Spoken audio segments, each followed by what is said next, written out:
300,000 Jews in Morocco. That's another 300,000. They wanted to kill the 500,000 Jews that were in Eretz Yisrael. And those plans were miraculously foiled. So there would have been another million, and who knows how more. There would have been anything left of the Jewish people. So the combination of Esav and Yishmael is ultra dangerous. Ultra dangerous. This is what we're facing now. There is no threat just from the Christian world. The Christian world doesn't claim Israel anymore. Once the British left, that's over. But they say, oh, but our friends, the Ishmaelim, have a legitimate claim, and they're going to do everything in their power to use the Ishmaelim as a foil to destroy and harm Am Yisrael in any way that they can. Okay, that's what's going on. So back to Plishtim. When Goliath is defeated, how is he defeated? What does David do? How does David have the audacity to take a few stones and attack Goliath? Now I'm going to go one step further. Who didn't want to attack Goliath directly? Who should have stood up and taken on Goliath himself? Why didn't he? Because he didn't believe he could beat him. In fact, the Medrash says that when they came to destroy Mishkan Shiloh, who grabbed the Aron Kodesh and took it away? Who had the power and strength to do that? Goliath. Goliath personally removed the Aron from Mishkan Shiloh. Except there was one young hero who was fast on his trail as he made his way back to the land of the Plishtim, and that was Shaul HaMelech, who was not yet king. But he was a young hero. He does attack Goliath. Does he manage to wrest the Aron Kodesh away from him? No. But what he does get out of it are the actual luchos. So the box went over to the land of Plishtim, but the luchos were returned to Jewish possession, and they would remain there until what? Until David would eventually bring the Aron back to Yerushalayim. And we're going to get to that in a second, because that has to do with Beit Shemesh. Okay? So and this is all Rav Wolfson's Sefer, he said, he brings him a drashim, that all Shaul could do was rescue the luchos, but he could not defeat Goliath. So why would he think he could defeat him now? If he didn't defeat him then, when he was already at war with him, and he couldn't. So why would he do it now? So what did David have that Shaul didn't have? And what's the only thing that's going to work against Plishtim? Yes. And belief in what? The bris of the avos. Remember, everything about the Plishtim was all about kafiras habris, denying God's covenant with Avram, Yitzchak, and Yaakov, particularly around the ownership of Eretz Yisrael, but also in general with everything that the bris represents: sanctity, purity, family. The idea of a base Avraham, where you know your father gives you a bris milah, he teaches you the ways of Hashem, stuck of a mishpat, right? And that's even what the pasuk says is the reason why Yitzchak is assured that he'll have Eretz Yisrael. Because why? Because Avram taught his family to do tzedakah and mishpat, and you're going to also, and that's what Hashem wants. So Avimelech, Melech Gerar, is now being transformed into Avimelech, Melech Plishtim. Should Avraham or Yitzchak made a deal with him? Could David have made a deal with Goliath? Was it possible to make a deal with them?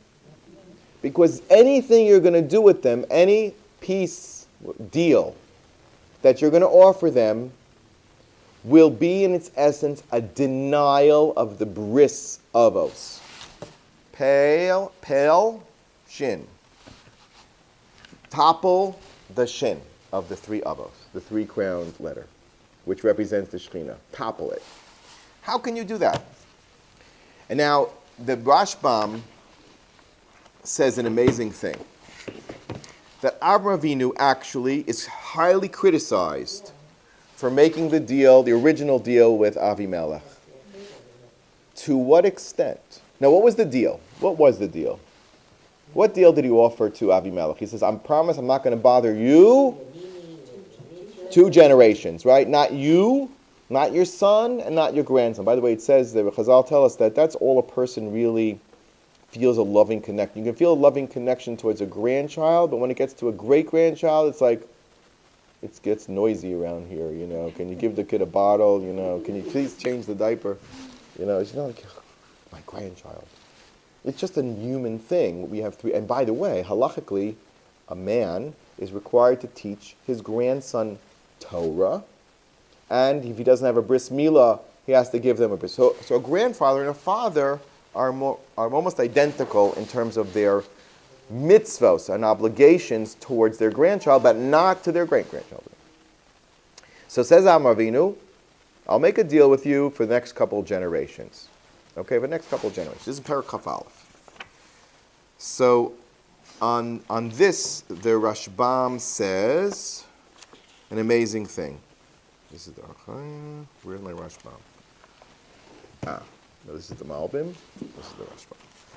He says there were 7 places where the Shekhinah dwelled that were destroyed because Avram gave 7 lambs, right? 7 lambs to Avimelech and said, here, these are yours. I am the one who, for what purpose? I dug this well, right? It belongs to me, but I'm willing to kind of share it with you, at least for the time being. Which means that although Avraham Avinu is going to have Eretz Yisrael, he will not battle against the Plishtim. One second. If you're not going to battle against the Plishtim, who are you going to battle? No one could fight with the Plishtim to such an extent that even in David's generation, and this is maybe why Shaul didn't battle Goliath directly, it was because Avram had promised that we're not going to fight you. We had made a peace treaty. And we're forced to honor it to such an extent that they caused the destruction, we know of Mishkan Shiloh, but really, in a spiritual sense, they caused the destruction of all of the Mishkans, wherever the Mishkan rested, and the Batei Mikdash as well. This idea that Avraham was willing to accommodate and make peace with people who were antithetical to everything, who are the enemies of Klal Yisrael in their core, not that they have monetary interest or personal interest or financial interests. No, everybody who's got financial interests makes a deal. They care less. They want money. They didn't want money. They wanted Eretz Yisrael. He's called Avimelech, Melech Plishtim. The Plishtim came and contested Eretz Yisrael. Does that sound familiar? They don't agree that the land belongs to the Jewish people. They will do everything in their power to deny this connection between the Jewish people. It's like, can we please wake up?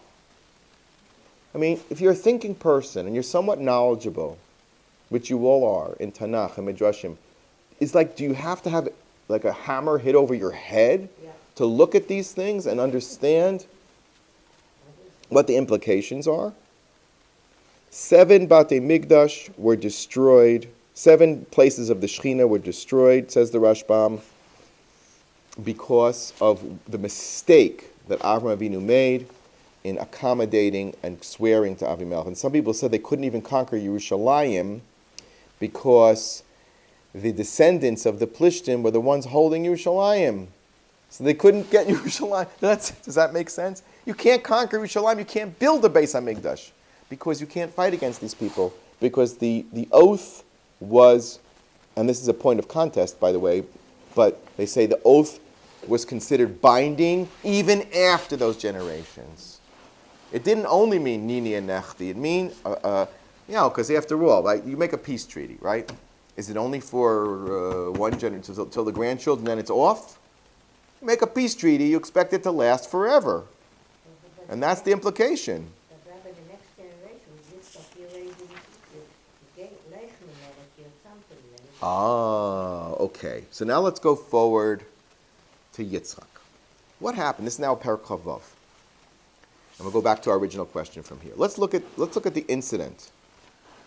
It says, Vayeshev Yitzchak Begrar, Vayishalu Anshe Hamakom Leishto, Vayomer Chosihi. This sounds familiar, right? It happened with Paro. It happened with the first incident with Avram and Avimelech. And what happens? The people of the town started inquiring after her. Who didn't inquire after her? Different than the last two episodes where they had to run away from the famine. What happened when they went to Egypt? Who got Sarah right away? Paro, just the minute they found her, right away to Paro. In the first time Avram enters Gerar with Avimelech, what happens to Rivka? What happens to Sarah? Right away to Avimelech. Here, the local people are trying to make a shidduch. You get the shadchanim. What sort of guy is she looking for? Let me read a shidduch for you. Where's Avimelech? It says Avimelech doesn't touch her. He already had learned his lesson, except when we get to pasuk chet. It says Vayihi ki archu lo sham hayamim. Yitzchak's there for a very long time. Is that a good thing that Yitzchak was there a very long time? Who was really sponsoring him when he was there? Who was he living off of? Avimelech. So Avimelech looks at this guy and says, I got a question. If this is the owner of the land, like the great Avram Avinu, Avram was a very great person. He conducted the war against the four kings. He had a miraculous birth. Yitzchak has a competitor. Who's his name? What's his name? Yishmael. Who's the real descendant of Avram? Who received the blessings of Avram to give them over to the next generation? Who? Did Avram give a blessing to Yitzchak? He never did. Who gave the bracha? Who gave Avram's bracha to give over to Yitzchak? Hashem. After Avram dies, it says Vayivarchehu. Because I'll tell us that Avram wanted nothing to do with selecting between Yishmael and Yitzchak. I have two sons. I love them both. They're both great. I'm not going to decide. Hashem, you decide. So the real heir of Avram Avinu is who? Unknown. Unknown. Hashem chose Yitzchak, but there's been nothing to demonstrate that Yitzchak is carrying the bracha. Has Yitzchak done anything to indicate that he's the real owner of Eretz Yisrael? Where is he living? He's living under the imposters, or under the Plishtim, who deny this whole thing of Avram. So after being there for a long time, so Avimelech starts to wonder, hey, 1 second. Is this guy for real? Maybe he's really nothing. And it says, Vayashkef Avimelech melch Plishtim ba'ara chalon. He looked, and some say he looked at them astrologically. He saw them as husband and wife. He probed somehow on a mystical level, and he says, oh, they're married. Okay. And then he got scared. And then what happened is, all of a sudden, Yitzchak starts to have success. Vayizor Yitzchak ba'aretz hahi, vayimsash b'shana hahi, Mea Sharm. This is where Mea Sharm comes from, by the way. And it wasn't this narrow alley with a bunch of, Judaica shops and some Hasidim and signs that are now against the law to put up. At least in Beit Shemesh. So he starts to dig the wells of Abraham. Up until this point, did he dig any wells? No. What did the Plishtim do with the wells? They stuffed them up. Why? Are you crazy? They're good water sources. Because that's the nature of the evil,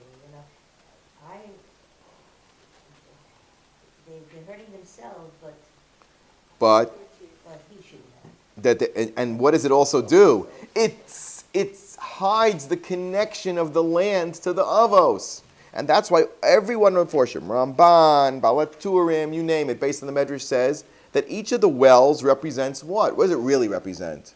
The 3 Batei Migdash. The last one being Rehovot, in which there's less of a contest. But actually there was a 4th well. And the 4th well is the focus of the oath between Yitzchak and Avimelech. And that 4th well, it says, Vayiven Sham Yizbeach v'yikra Shem Hashem. Yitzchak was out of Gerar. He was kicked out of Nachal Gerar. And by the way, the Malbim says that Gerar is in between Lebanon, and Gaza. So where would that put you? Tel Aviv. Yeah, Tel Aviv. I mean, according to the Malbim, Gerar was on the coast, halfway down between Gaza and Sidon, which is, Sidon, which is on the coast. That's all the way down the Mediterranean coast. So Tel Aviv always was a little bit of a problem, but that's correct. So Yechezkel is actually where some of these borders are discussed. So he's kicked out of Nachal Gerar. So he's not even, now he's out of Tel Aviv, so where is he? He's in in Ramat Gan. And he's having these wells, and he's proving that this land belongs to him and belongs to Avram, and the Plishtim are full of baloney. And the fact that they stuffed up the wells was a lie. And look at the fiesta resistance. After a while, Avimelech gets it. And he says, you know what? I was never really a Plishti. I was a guy who liked Avraham. But this is my business. I'm a local warlord. The Plishtim are the ones who are in power. It's like the Democrats are in power, so I got to go along with them. Whatever it is, I have to go along. But he sneaks away and makes a deal with Yitzchak, another deal. Why another deal? You have the deal already. Because he says, now I see that Yitzchak, you're the one, and not Ishmael. That's the real heir of Avraham Avinu. Now I see it. Up until now, it wasn't visible. And the final proof is that Yitzchak is digging a be'er, now all the way back in Beersheba, and there was no water. And after Avimelech makes a deal with him, and there's many diukim here, I don't have time to go into it, which is fascinating, the difference between what happened to Avimelech. Avimelech became a Plishti. Avimelech was not really a Plishti, but he eventually joined and became king of the Plishtim. He was forced to. And that day, it says, "Vayegidu lo al dos habe'er asher chafu v'yomu matzanu mayim." As long as Avimelech was around, there's no water in the well of Beersheba. So they call the place Vayikra Oso Shiv'ah. Rashi says, Al Shem HaBris. Okay, there was no bris mentioned here. Hello, there was a Shavua, there's no bris. Where is bris mentioned? Between Avraham and Avimelech. They made a bris. The pasuk says they made a bris. Rashi says this is now, we're going to call Beersheba after the bris. Because it's funny. But if you look over there, it says the name of the city is Beersheba by Avram because of the Shvua that they had. Here it's called Shiv'ah. And then it says again, Al-Kain Shema'ir Beersheba. We know the name is Beersheba. In Avram's time, they called it Beersheba. Why are you calling me a second time? Al-Kain Shema. What do you mean Al-Kain Shema'ir Beersheba? That happened already. Right. Because the first time, if you look at it carefully, it says the name of the city is Beersheva. Did you ever try to catch the bus to Beersheva? Ani רוצה autobus to Beersheva.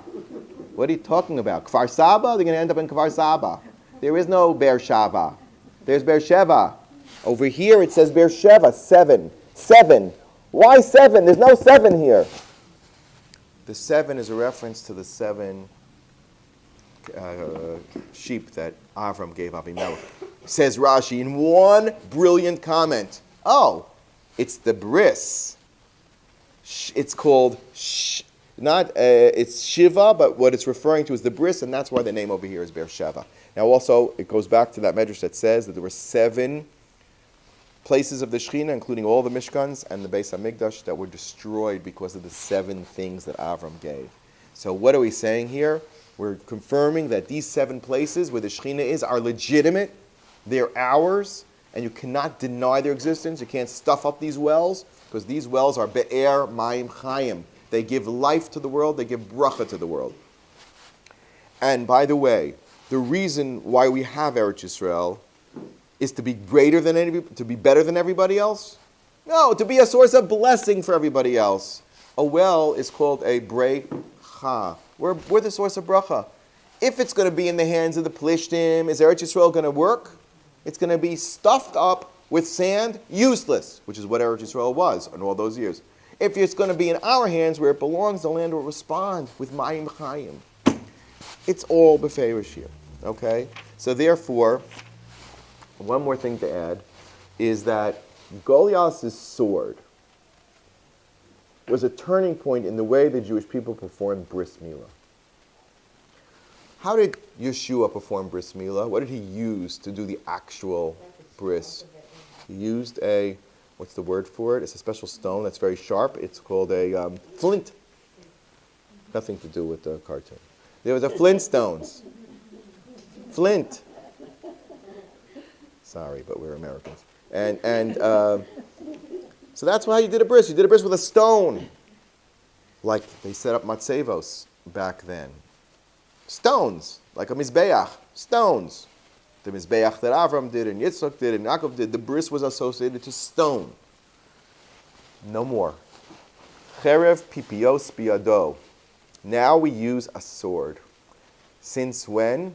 When David Avimelech was able to defeat and take the sword of Goliath and bring it back to where? The Aron Kodesh, the place where the Luchos HaBris reside. Now the Jewish people have more power and they can use Ki'ilu, the sword of the Plishtim, for Kedusha. You got it? To perform a bris milah. But it depends on this, and this is really my point, I'm sorry. The only way to defeat the Plishti is through Emunah.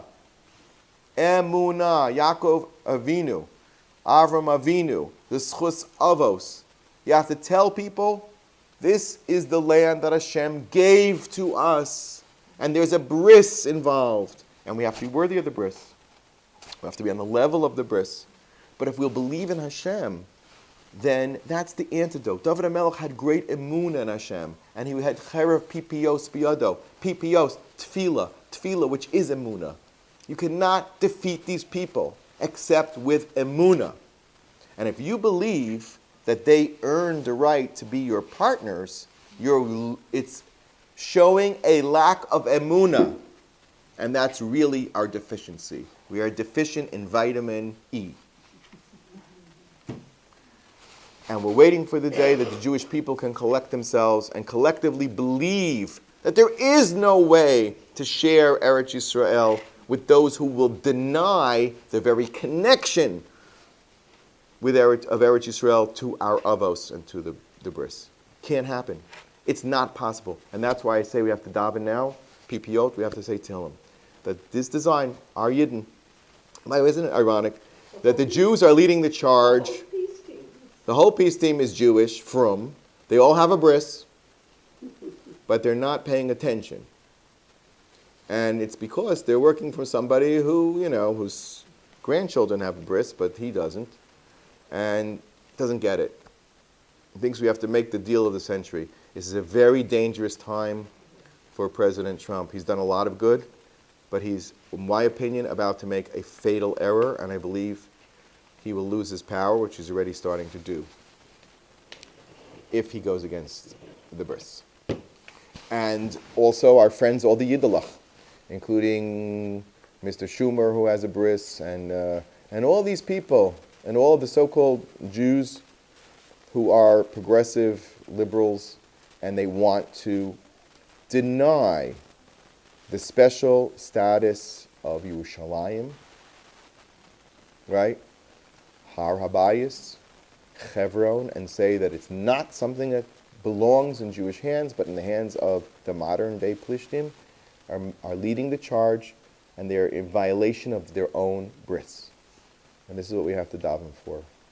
And Mitzvah Shem, we should have Cherev Pipios Biadenu, and be mechazik in Emunah, and just envision the day where someone with Emunah will get up and say the truth. And say, I'm sorry, but this land belongs to the Jewish people. You want to live here under our supervision, and you want to be a mensch, you want to keep the Sheva Mitzvahs B'nai Noach, fine. But if you don't, out. And to defeat completely those that will harm, physically harm, take the sword of Goliath against us. You have to be defeated, and there's nothing else to talk about. Okay.